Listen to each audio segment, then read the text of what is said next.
Are you like us? Tired of all the politically correct horseshit on podcasts and in the media? Need a podcast that's funny, smart, and gassy? It's not politically correct. It's just correct. This is the Carolina Underground. Throw that middle finger in the air. Raise them up. Because it's time to get loud, proud, and in your face. Generation X. Generation X. The best generation of all time meets the grit of the South. It's about everything and nothing at all. From current events to woolly boogers to movies to politics. Loud, brash, funny, and never, and I do mean never, predictable. The Carolina Underground with Mark and Mike.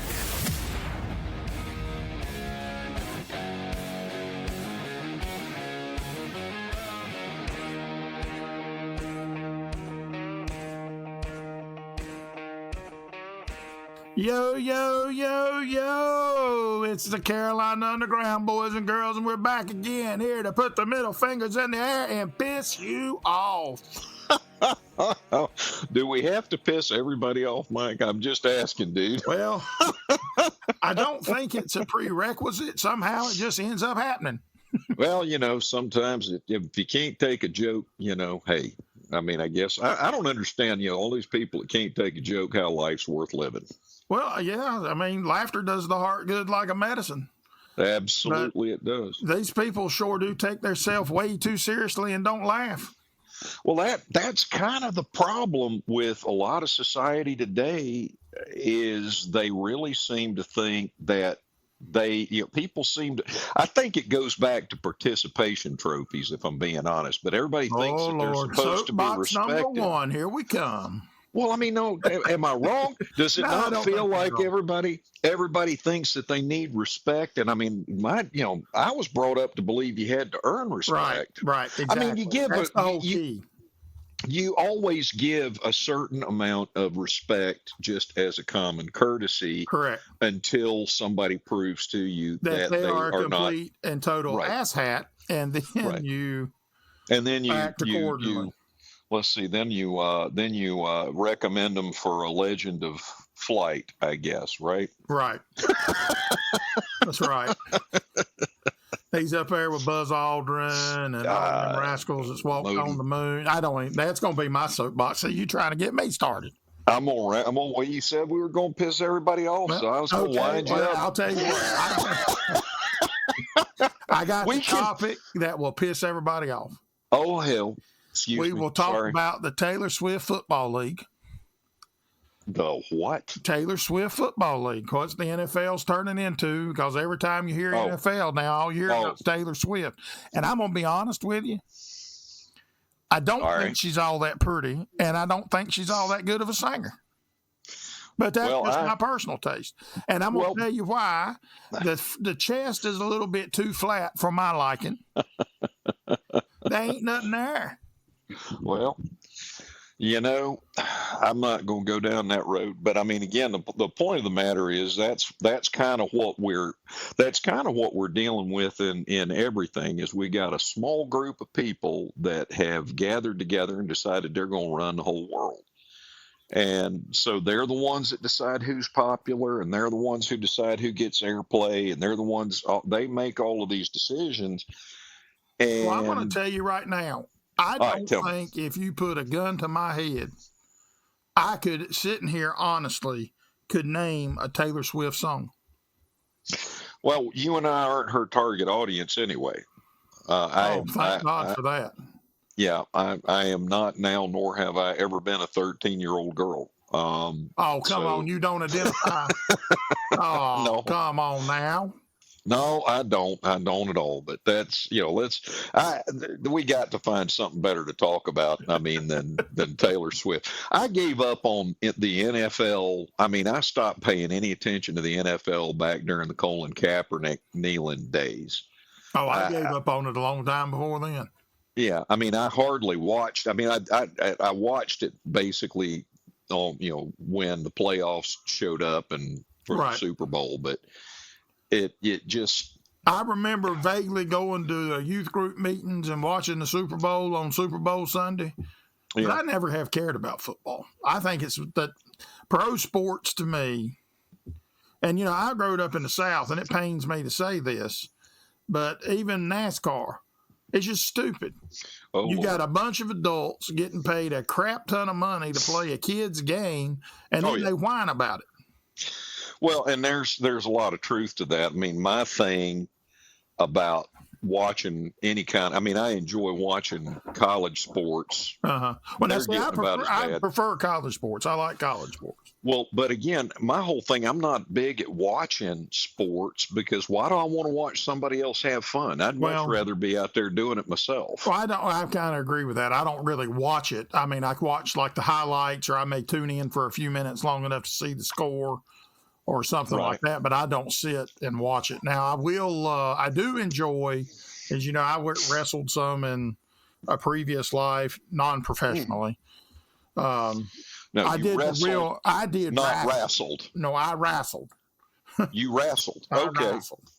All right. Yeah, the Yankees, they don't know even what about wrestling.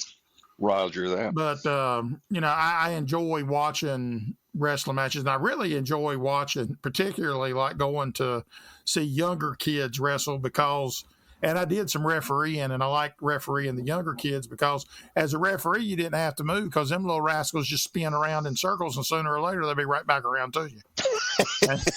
and you didn't have to move. You just kind of stood there and waited for them to do their thing. But wrestling was wrestling was a sport that made you rely on yourself. It taught self-reliance because even though you're a member of a team, you're the only one out there. And I'm going to tell you, 6 minutes on a wrestling mat might as well be longer than a dad blame football game, basketball game, or anything else because you out there by yourself.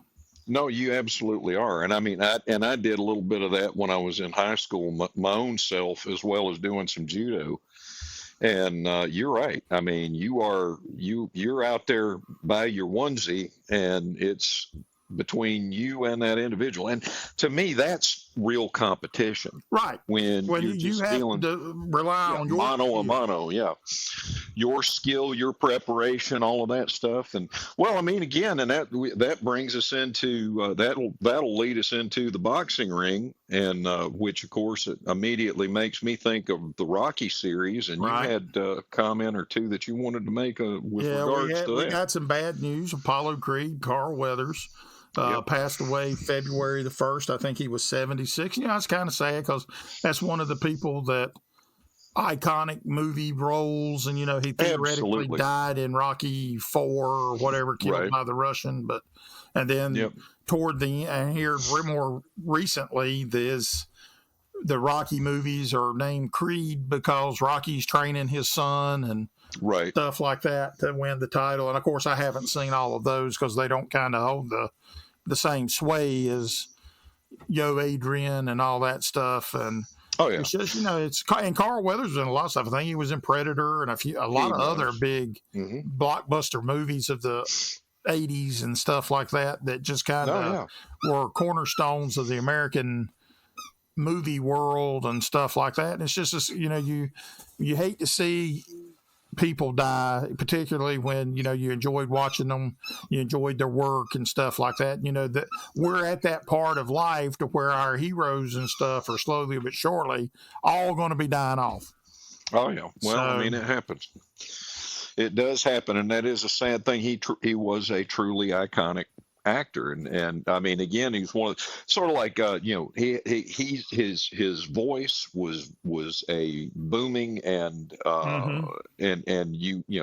not necessarily unique like James Earl Jones, but it definitely was. He had presence. He was quite an actor, quite an individual, I think, and it's a shame to see him go. The world is again, and we can go through the loss of so many. Well, like Jimmy Buffett. Yep, Jimmy Buffett, David Bowie, Betty White. Of these. Betty White, I know, but we still got Keith Richards. Funny that. Yep. So That's sort of like the old joke. It was, that when after Adam was walking around the Garden of Eden, when God had gotten done making it, he said, "Who's that guy?" He says, "That's Keith Richards. I don't know anything about him. He was here when I got here." Well, that ain't far from the truth. Yeah. And we talk about how sometimes this old world seems like everything's turned topsy turvy and up on its end. Well, something else has happened that has put the world up on end. And I know you're not going to believe this because I'm going to say a name, and you tell me what he does. All right. Ben Shapiro. Okay. Well, Ben Shapiro is he's a conservative speaker that talks about about standard traditional values and conservative values. Well, he has one more accolade he can add to his long list of accolades. Okay. He is now a rap artist and has hit #1 on the iTunes charts and soon to be named #1 on Billboard. Okay, so he is a rap artist? He is in a rap song and he raps. He's in a rap song. He's doing the rapping. He does have a verse that he raps. Now, it sounds to me more like him really just talking, but he's evidently, I think the actual artist that put the song out is Tom McDonald. Its song's actually pretty good. I have actually kind of been, I was kind of impressed with it. I did listen to it. And there is a lot of truth in what the lyrics say. And I'm not going to really get into it because, we don't have licensing to play it or anything like that. And I don't want to get sued because, Ben Shapiro's got more money than we do. So we're just going to let him just kind of sit right there and do his thing. The name of the song is called Facts. And you can find it on Apple Music or I guess Spotify or anywhere you listen to your music at. And that leads me into another song. Because, and now you're going to love this one. All right. You know how when you just turn the thing on and you say, okay, I wanted to hear this song. So I typed it in and it came up and it played, right? So when it finishes, they don't want you to just sit there in dead silence. So they're going to play another song. And they'll keep you listening. Well, the next song, you ain't going to believe it. I had to I pulled off of the highway and looked at the thing to make sure I heard what he was saying in this song, and it is the name of the song. All right. The name of the group is called Moccasin Creek. I have never heard of them before, but I have heard of them now, and they, as the song goes, they came in like a wrecking ball, baby. Okay. And the name of the song is Porch Honky. Porch Honky. Honky. And I couldn't stop laughing from listening to this dad blame song. And I think it's going to be my new favorite song. And I'm thinking about reaching out to Moccasin Creek and saying if we can use Porch Honky as the theme song of the Carolina Underground podcast. Okay. Well, I'm going to have to check out Porch Honky here. I'm afraid to let you go any further. I'm telling you. You got Flossie Dog all excited over there. She's tearing her toy up. Hey, Flossie, she hanging in there. She kicking. She can't decide whether she wants to play or she wants to eat. So she's making up her mind. So, and for those of you that don't like hearing dog toys squeak in the back end, in the immortal words of Michael Whitehall. Dude, come on now. Let's talk about something else. I don't know if we can or not. I imagine it's going to get bleeped. But no, all right, I'll bring you something here. I'm going to ask you a question. So, do I have to think? Maybe. I don't know. It's up to you. Good. Okay. Now, so one of the age-old questions about nature versus nurture. Okay. Are gentlemen made or are gentlemen bred? Okay. Now, so I was actually, that's one of my girlfriend I've mentioned previously is Hispanic, and she is one of her favorite ministers is a fellow named Dante Gable. And I have never heard of Dante Gable. Well, I mean, if you're not a natural Spanish speaker, you probably wouldn't have. But he is the reason I know about him. I can habla español poquito. Well, a little bit. Roger that. Same here. But if my lady love was not a Hispanic, I never would have heard of him. But he's actually an incredible speaker. I thoroughly enjoy. Does he come with subtitles? Well, they do translate it into English as well. Well, then I would understand it. Yeah, but and I was listening to one of his translations. I listen to him in Spanish, and I catch about 30% of it because he does. He speaks muy rápido. So don't feel bad. You catch 30% of it listening to it in a foreign language. I sat in the pew on Sunday morning and catch about 20% of it in between napping. Well, no, I can understand that too. But he was dealing with this topic, and so he brought up a story, and I'm gonna butcher the story. And the story is there was a kingdom. I'm used to that. There was a kingdom, and the king of the kingdom asked that question: is a man born a gentleman, or can a gentleman be made? Can a man learn to become a gentleman? Okay. And he had two sons. One of his sons, the elder son, said, gentlemen are made through training and discipline and education. And the son said, no, you're either born a gentleman or you're never going to be a gentleman. And so the king said, all right, you guys have 2 weeks to come up with your arguments. Then we're going to have court again. And when we have court, you present your arguments, present your cases, and convince me which one of you is correct. Now, so the first son went out and scoured the whole kingdom. And on the very fringes of the kingdom, he found something that made him happy. He went into this little diner, one-room diner, and the owner of that diner had a cat. And he trained this cat, because he couldn't afford any wait staff, he trained this cat to stand up on its hind legs and carry a tray of drinks to the table for him. And so the man saw this, and he's like, all right, here is my proof. He paid the man a happy sum of money to come back to the king, to the palace with him, to demonstrate this cat, to prove that with training, you could train even a beast to perform acts that would be, considered gentlemanly or at least courteous. Okay. And so, of course, word spread of this animal like wildfire through the kingdom, and the younger son was absolutely distraught, and he was looking around, doing everything he could. And then a few days before everything came up, he came across something that brought a smile to his face. So he promptly bought it without telling anybody what was going on or anything like that, took it back to the kingdom and kept it a tremendous secret. So they go into court, and they start up, and here we go. The guy comes up, the oldest son comes out, says, Father, I have proof that it is training and education that makes the gentleman.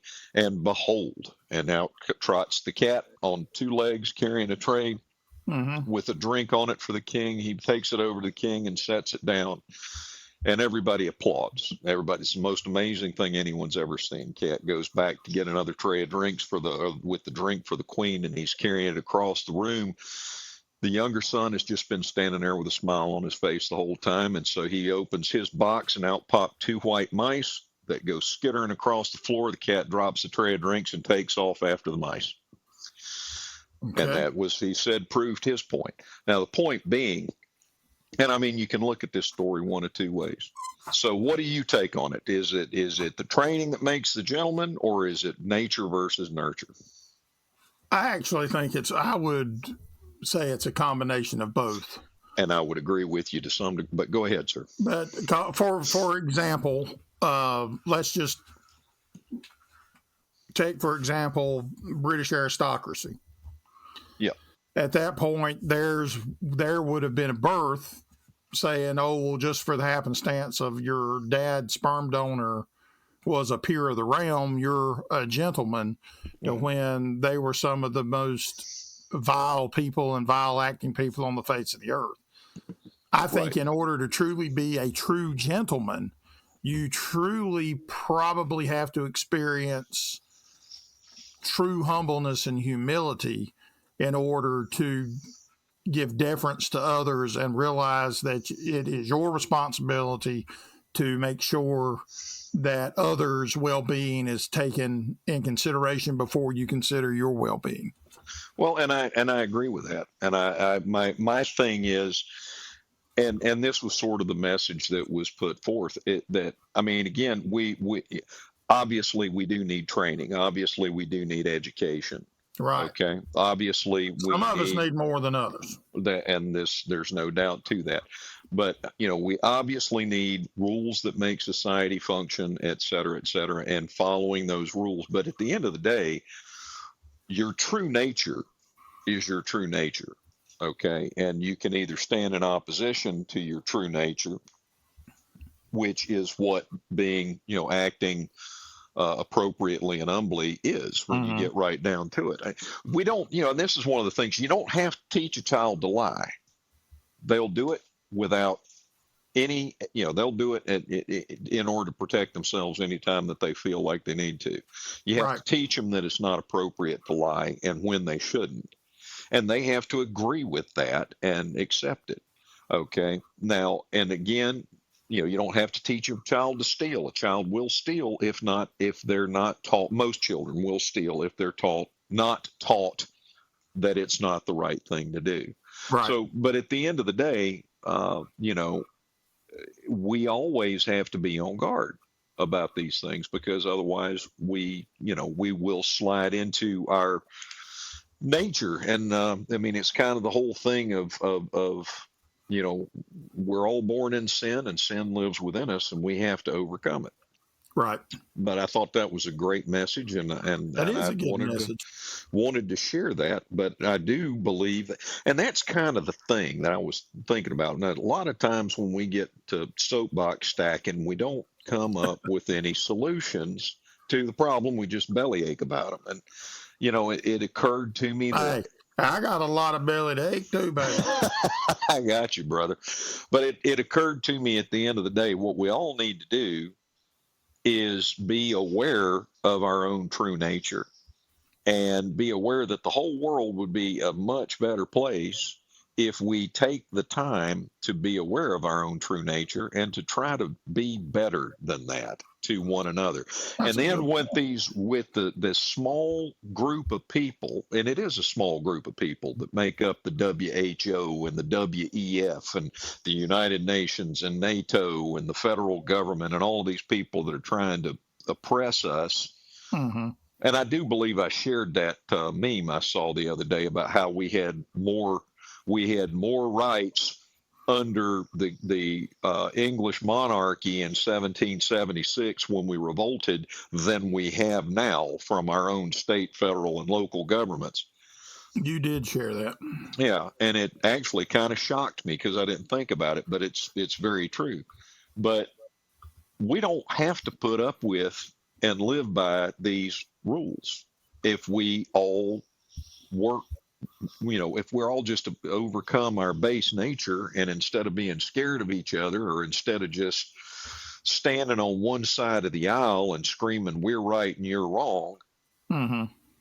And, we can make the world a better place. And I personally think we all should. And I agree with that. I think we can. The problem that we're going to run into is we have too many people that are unable to take things within themselves and make it their own and add their own original thought and ideas to it without simply just regurgitating what they've heard somebody else say. I would say unwilling more than unable. Well, I think you're right. I think, and I don't know whether it's a fact that that they are not educated enough to do it. Well, it may, or they just don't maybe they don't understand the benefits. But again, you can demonstrate those benefits. And, when somebody is when somebody sees that you're doing better or you're happier than they are, Well, I mean, it'll that's the make old them mad. adage. You want to see people are doing good, but you don't want to see or hear that they're doing better than you are. Right. And I think you can probably, I mean, again, by demonstrating that, by acting appropriately and doing the right. See, that's the problem. And that's why everything's topsy-turvy and upside down. You got these mathletes that are jury rigging and gaming the system and making it, look at the tax code is what, 1,700 pages long or something like that. Maybe longer. I don't know. It's ridiculous. Tax code, that's multi-volumes long. Yeah, it's ridiculous. And it's all done so that people that know how to play the game correctly can play the game and cheat everybody else out of their money. So you got a situation where we've allowed society to create this mess that, or be turned into this mess that you have to hire an accountant to figure out how to pay the money that the government's stealing from you correctly, right, so that you don't get in trouble with the government that's stealing from you. I mean, and this is insanity. So we have allowed this insanity to be forced upon us. And, and at the end of the day, if there's more of us than there are the people that are trying to do this nonsense. So if we would all just decide to be better people with one another, we could gather together. Well, the other problem is, of course, apathy, and we could talk for hours about that. But right. I'm done stacking soapboxes. What I'll say is, if you want to hear, but listening like that, though, that reminds me of "Song of Myself" by Walt Whitman. Oh, yeah. Where it says, "You shall no longer take things at second or third hand, nor look through the eyes of the dead, nor feed on the specters and books. You shall not look through my eyes either, nor take things from me. You shall listen to all sides and filter them from yourself." Absolutely. And what I'll say, and this could be considered a plug, but if you want to hear Dante Gable, you can look him up on YouTube and got Dante Gable. He in English as well, so you can get him in his native Spanish, or you can get him in English, and I recommend it. He has excellent messages. So, well, I'll have to check him out, even though I'll have to make sure it's a translated edition or one with subtitles when on a day that I feel like reading. Oh, absolutely. Well, no, it doesn't. It's not subtitled. It's actually translated, and the translations are really well done too. I had there's a preacher, and I don't know. I think it was. I want to say the preacher who did it was Reggie Parks, but I'm not 100% sure. But he tells the story of a train and how the dad operated a drawbridge for the train, and the bridge would go up so ships could pass, but the train would come down because all the people used the train to get to work and to home and all this stuff. And one day, the kid loved going to work with the dad. And the dad had a rule, says, "You stay right here where I can see you so I can operate the drawbridge so I know that you're safe." And one day something happened and the drawbridge didn't go and the dad doesn't see it or something. And so the kid says, "Hey, I know where this release valve is. If I do this, it'll save it," because the train was coming. The drawbridge was up. And the train was coming, and so he goes down and is going to do it, and he falls in. Well, now the pressure's on the father. It's either save his son or save the people in the world. And, of course, the basis of the story is he's using this as an example or an analogy of God the Father and God the Son. Right. The differentiation. It's where it's on the father. And I'll send you a link to it. I found it by accident one night and downloaded it, and it's very powerful. But it depends on. I have found when you find messages and stuff like that, you have to be in a condition of receptiveness before you really get anything out of it, because you have to actually active listen instead of just have it droning on in the background. Well, that goes back to something I learned when I was studying about Buddhism. And, one of the things that, and it was Tibetan Buddhism specifically, but one of the adages is that, so I can't speak to all Buddhism, but I can speak to that. But when the student is ready, the teacher will appear. The point being, there are no accidents. You find things because you are in a state where you are ready to learn from them. Now, that, interestingly, in my experience, that happens a lot of the time. You don't get the message when the message is presented because you're not in a position to understand what's going on. But a little while later, if you are reflective about your life, you'll go, oh, well, that makes sense. What I did wrong, or what I needed to know that I didn't, was this. Well, it's kind of like when the Golden Girls came out. I didn't quite get the jokes, but now every one of them makes sense. I don't want to go down that road, man. Let's talk about something else. Well, let's talk about how, the last episode, we didn't know whether it was going to get out or not because we tried up 10 gazillion times to get it done. And we kept getting error messages, technical difficulties here, technical difficulties there. So I pretty much redid the entire infrastructure in the replica bat cave to make sure that the podcasting studio was state of the art. Right. And spent, I don't know how many dollars. I don't even want to see their credit card receipts, but let's just say I probably spent enough with airline miles on my American Express card that I can take a trip somewhere now. Hot dog. Goodness. But new router, new thing, and a camera, new cameras, new everything. And it's just, then come to find out, it was the ISP's problem. Dun, dun, dun. Yeah. Not surprised at all, but go ahead, sir. What your point was? My point was the ISP people, and I'm not going to mention names in this area because I don't want to call out a company because, everybody can make mistakes. Right. And have problems. But in hindsight, when you advertise, you have 24/7 customer support for internet and services. Making people sit on hold and wait an hour and 45 minutes before you pick up the dad blame telephone probably ain't the best business practice that you can partake in.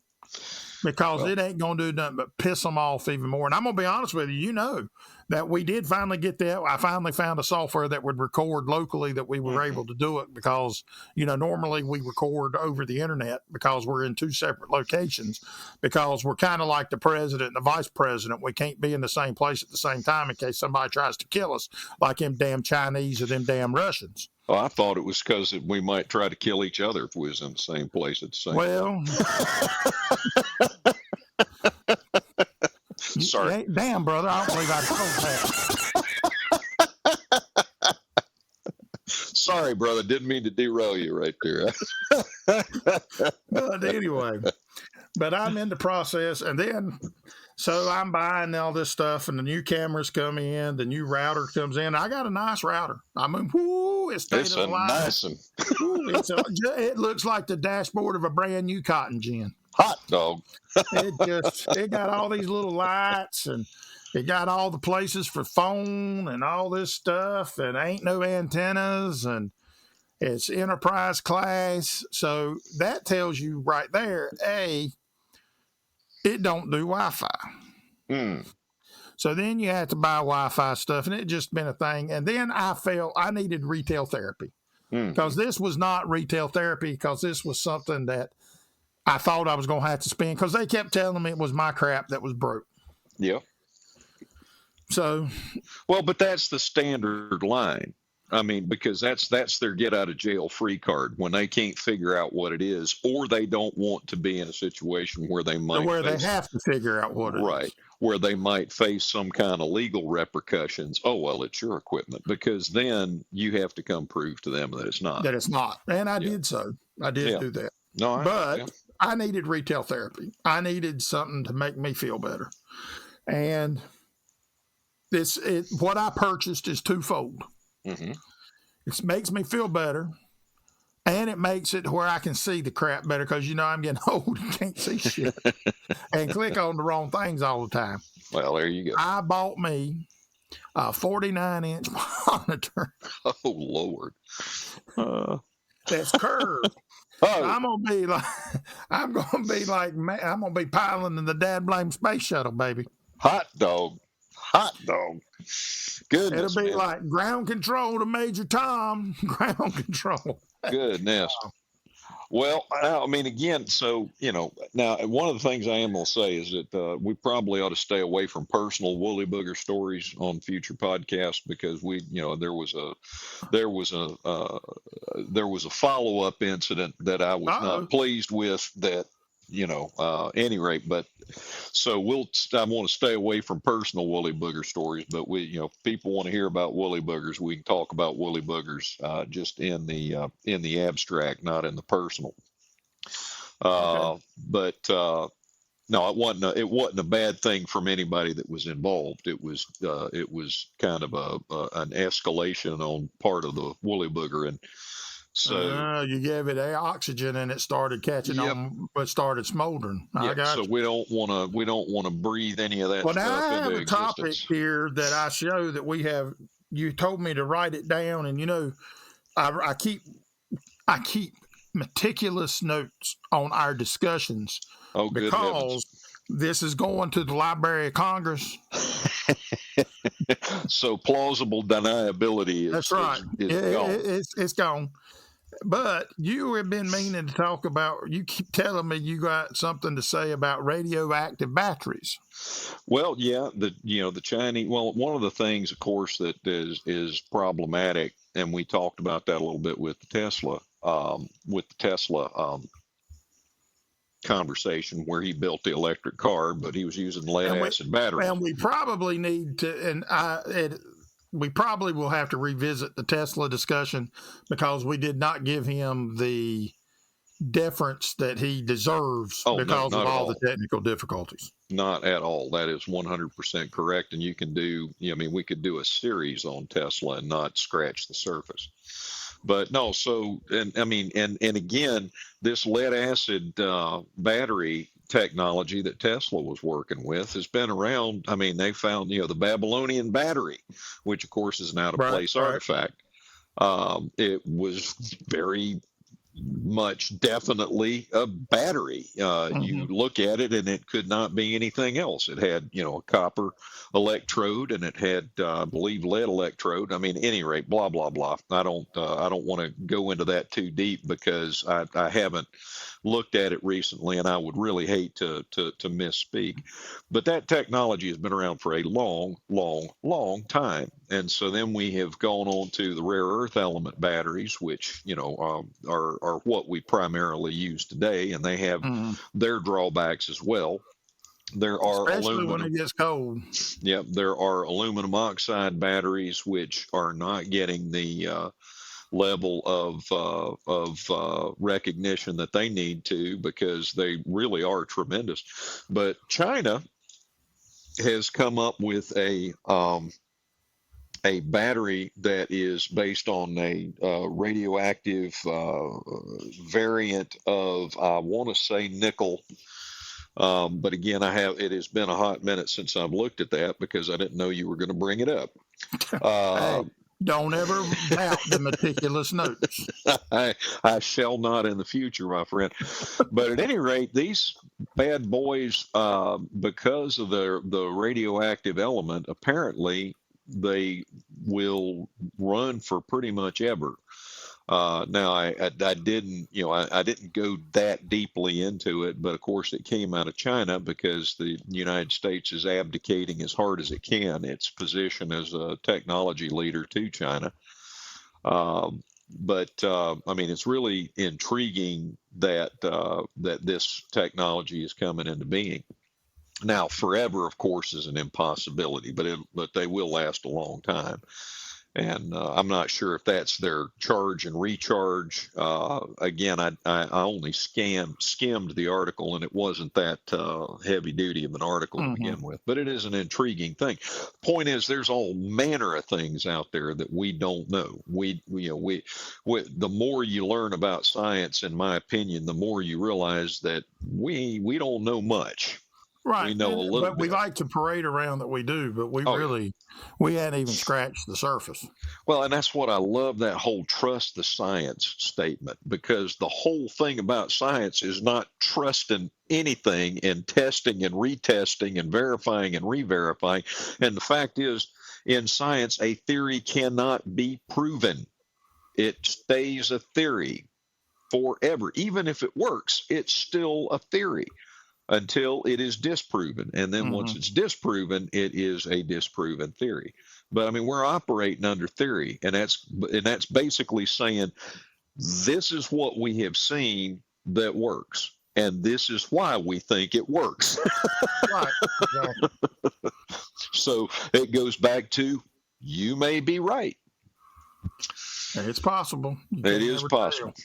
Then we had some more news happen this week. Uh-oh. Which, if you're a fan of boxing in the boxing world, I like to watch a few pugilistic trials every once in a while. Absolutely. But the Usyk and Fury fight was postponed, I think, until May, because Tyson Fury ended up getting a bad cut over his eye by an elbow in sparring, so they had to. And I mean, it was a nasty looking cut. They showed a picture of it. I mean, it was bad. But they actually had to postpone the fight until, I think it's in May now.